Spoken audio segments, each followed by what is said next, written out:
Novel نیم مصحف، قسط number 9، part 2۔ کتنے دنوں بعد آج وہ شام کی چائے سرو کرنے ٹرالی دھکیلتی باہر لائی تھی۔ لون میں سب بڑے یوں ہی بیٹھے تھے، ادھر ادھر کی خوش گپیاں تبادلہ خیال چل رہے تھے۔ محمل، میری چائے میں کینڈرل ڈالنا بیٹا، آغا جان جیسے بے تکلفی سے کہہ کر غفران چچا سے بات کرنے میں مصروف ہو گئے۔ نائمہ اور فضہ نے مانی خیز نگاہوں سے ایک دوسرے کو دیکھا۔ جب سے فواد جیل گیا تھا، ان دونوں کا الائنس تائی مہتاب سے ہٹ کر بن چکا تھا۔ دونوں کے خواب اسے داماد بنانے کے چکنا چور ہو گئے تھے، اور اب وہ مزید تائی کی خوشامدیں کرنے کے بجائے انہیں بے رخی دکھانے لگی تھیں۔ یہ لیجیے آغا جان۔ اس نے بھی پورے اعتماد سے کپ ان کو تھمایا اور پھر تائی مہتاب کو، جو الگ سی گم سم سی بیٹھی تھی۔ تھینک یو محمل، جانے انہوں نے کس دل سے بظاہر مسکرا کر کہا۔ فضہ نے آنکھوں ہی آنکھوں میں نائمہ کو ہلکا سا اشارہ کیا۔ نائمہ نے کہہ کر سر جھٹکا۔ ان کی سمجھ میں نہ آ رہا تھا کہ یہ اچانک وہ اس سے اتنے مہربان کیوں ہو رہے تھے۔ وہ خالی ٹرے لیے اندر آئی تو سیڑھیوں سے اترتا حسن، جو شرٹ کے کف بند کر رہا تھا، اسے دیکھ کر لمحے بھر کو رک گیا۔ محمل، ایک پرانا منظر اس کی آنکھوں میں لہرایا تھا، فواد کا یوں اترنا، پھر اس کا اسے چائے دینا اور وہ انگلیوں کا ٹکرانا۔ کیا تب فواد نے یہ سوچا تھا کہ یہ لڑکی بھی اس کا ہتھیار بن سکتی ہے؟ اتنی ارزاں تھی وہ؟ منظر وہی تھا، بس چہرہ بدل چکا تھا۔ اس کی آنکھوں میں کرچیاں سی چبھنے لگی۔ مومن ایک سوراخ سے 2 بار نہیں ڈسا جاتا۔ وہ تیزی سے کچن کی طرف آئی۔ محمل، رکو، سنو۔ وہ سرعت سے اس کے پیچھے لپکا اور کچن کے دروازے پہ ٹھہر سا گیا۔ اندر مسرت کپڑے پہ سلیب صاف کر رہی تھی۔ محمل ساتھ ہی کرسی پہ رخ موڑے بیٹھی تھی۔ اونچی بوری پونی ٹیل، جس سے اس کی لمبی گردن پیچھے سے جھکتی تھی، اور کرتے کے اوپر دوپٹے کو شانوں پہ ٹھیک سے پھیلائے، ٹانگ پہ ٹانگ چڑھائے، وہ چہرہ موڑے بیٹھی تھی۔ اس کے اس سائڈ پوز سے بھی حسن کو اس کی جھکی آنکھوں کا سوگوار سا رنگ دکھائی دیا تھا۔ اسے لگا وہ بہت بدل گئی ہے۔ محمل، مجھے تم سے بات کرنی ہے۔ مسرت کا سلیب کو رگڑتا ہاتھ تو رک گیا۔ انہوں نے حیرت سے گردن موڑی۔ حسن، چچی محمل کو کہیں ذرا میری بات سن لے۔ انہوں نے اسے دیکھا، جو بے تاثر سی لب بینچے سر جھکائے کرسی پہ بیٹھی تھی۔ محمل، حسن بلا رہا ہے۔ میں ان کے باپ کی نوکر ہوں جو آؤں؟ اس کا دل چاہا وہ یہ کہہ دے، مگر صبح ہی تو فرشتے نے اس سے کچھ کہا تھا۔ محمل، مسرت نے پھر پکارا۔ انہیں جو کہنا ہے یہیں کہہ لیں، منظور نہیں ہے تو بے شک نہ کہیں۔ وہ سر جھکائے ٹیبل کو دیکھ رہی تھی۔ ایک قسم اس اترتی فجر میں اس نے کھائی تھی، وہ قسم اسے اب آخری سانس تک نبھانی تھی۔ محمل، تم سمجھتی کیوں نہیں ہو؟ وہ بے بس سا اس کے سامنے آیا۔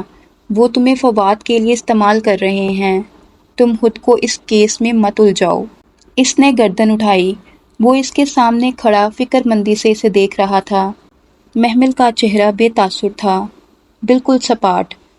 آپ نے کہہ لیا جو کہنا تھا، اب آپ جا سکتے ہیں۔ اس نے آلوؤں کی ٹوکری قریب کھسکا کر میز سے چھری اٹھائی۔ وہ چند لمحے بے بس سا اسے دیکھتا رہا، پھر تیزی سے باہر نکل گیا۔ مسرت الجھی سی اس کے قریب آئی۔ کس کیس کی بات کر رہا ہے حسن؟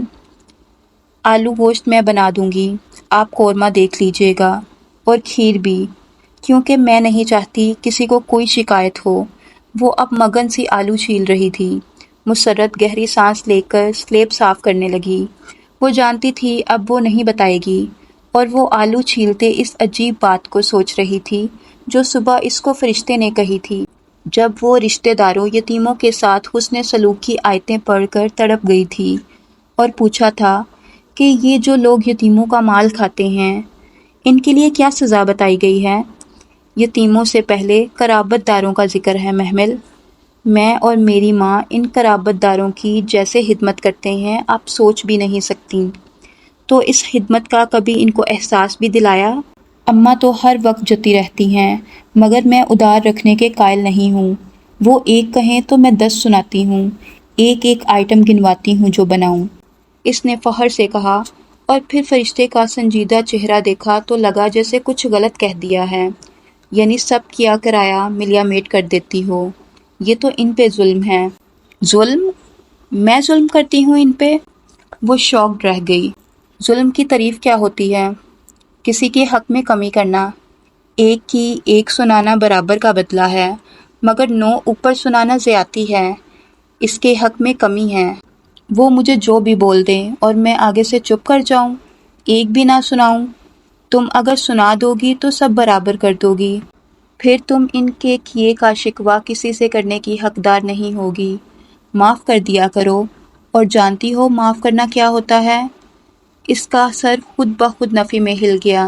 اس کو دکھ نہ دینا جس نے آپ کو دکھ دیا ہو، ان کو ان کے رویے کا احساس تک نہ دلانا، کچھ نہ بتانا، یہ معاف کرنا ہوتا ہے۔ تم معاف کر دیا کرو، صبر کیا کرو۔ ساری زندگی صبر ہی تو کیا ہے میں نے۔ وہ صبر نہیں ہوتا جو تم کرتی ہو۔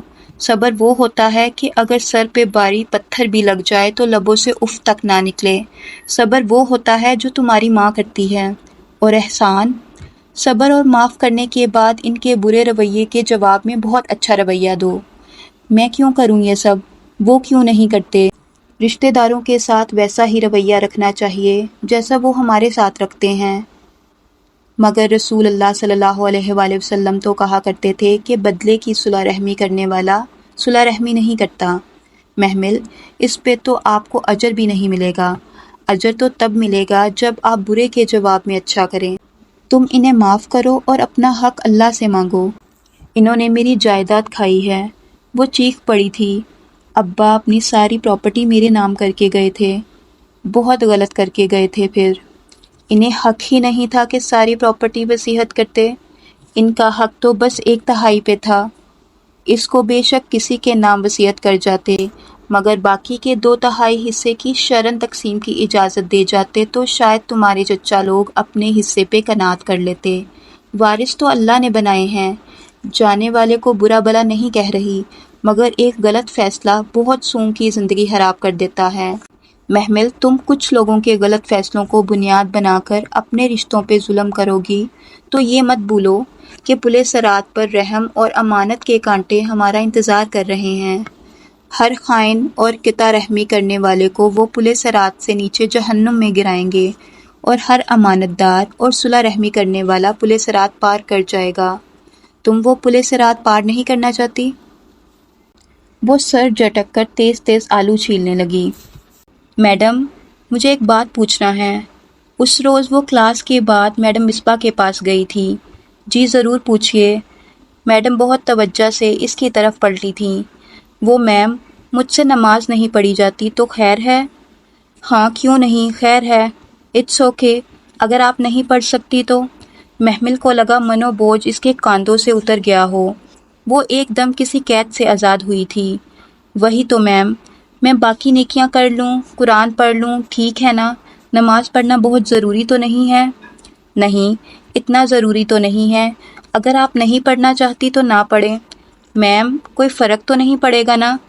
قطعاً فرق نہیں پڑے گا، یہ بالکل آپ کی اپنی مرضی پہ ہے۔ اوکے۔ وہ بے حد آسودہ سی مسکرائی، مگر میڈم مصباح کی بات ابھی ختم نہیں ہوئی تھی۔ یقین کریں محمل، کوئی فرق نہیں پڑے گا اسے۔ آپ بے شک نماز نہ پڑھیں، بے شک سجدہ نہ کریں، جو ہستیاں اس کے پاس ہیں وہ اس کی عبادت سے تکبر نہیں کرتی۔ اگر آپ کر لیں، اسے کیا فرق پڑے گا؟ اس آسمان کا بالشت بر بھی حصہ خالی نہیں جہاں کوئی فرشتہ سجدہ نہ کر رہا ہو، اور فرشتہ جانتی ہیں کتنا بڑا ہو سکتا ہے؟ جب اس پہاڑی پر رسول اللہ صلی اللہ علیہ وآلہ وسلم نے جبرائیل علیہ السلام کے پکارنے پہ پلٹ کر دیکھا تھا تو جبرائیل علیہ السلام کا قد زمین سے آسمان تک تھا، اور ان کے پیچھے رسول اللہ صلی اللہ علیہ وآلہ وسلم کو آسمان نظر نہیں آ رہا تھا۔ ایسے ہوتے ہیں فرشتے۔ 70,000 فرشتے کعبہ کا روز طواف کرتے ہیں۔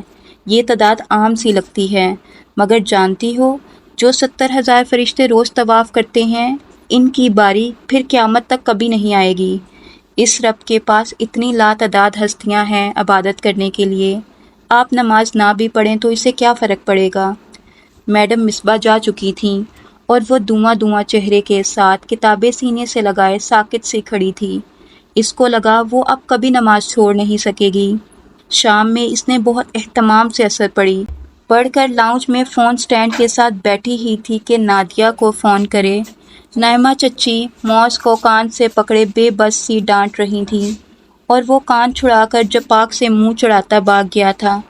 اتنا شیطان ہو گیا ہے یہ لڑکا، کیا کروں میں اس کا؟ شیطان ہو گیا ہے یہ لڑکا، اس نے زیر لب دہرایا۔ لفظ شیطان کا روٹ ورڈ کیا تھا؟ شین تانون، شین توئیں نون شطن، یعنی رحمت سے دور، اللہ کی رحمت سے دور۔ دھتکارا ہوا۔ او گوڈ، انہوں نے اپنے بچے کو اللہ کی رحمت سے دور ہوا کہہ دیا۔ چچی، اس نے ہولے سے انہیں پکارا۔ فون کا ریسیور ابھی تک اس کے ہاتھ میں تھا۔ ہاں، نائمہ چچی نے پریشانی سے چونک کر اسے دیکھا۔ معاذ کو شیطان تو نہ کہیں۔ چچی، اللہ نہ کرے وہ شیطان ہو، شیطان تو اللہ کی رحمت سے دور ہونے کو کہتے ہیں۔ اچھا اچھا بس کرو، 2 سپارے کیا پڑھ لیے، اب ہمیں سکھائیں گی یہ۔ ان کا تو قبلہ ہی بدل گیا ہے، وہ استہزائیہ کہتی باہر نکل گئی اور وہ جہاں تھی وہیں سن سی بیٹھی رہ گئی۔ صبح ہی تو دوسرے سپارے کی پہلی آیت پڑھی تھی کہ ان قریب وہ بے وقوف لوگ کہیں گے کہ ان کو ان کے قبلے سے کس نے پھیر دیا ہے، ان کا تو قبلہ ہی بدل گیا ہے۔ وہ تکرار اس کے ذہن میں گونج رہی تھی۔ بہت پہلے ملنے والی وہ سیاہ فام لڑکی ایک دم اسے یاد آئی تھی۔ اس میں تمہارا ماضی ہے، حال ہے اور مستقبل لکھا ہے، وہ ٹھیک کہتی تھی۔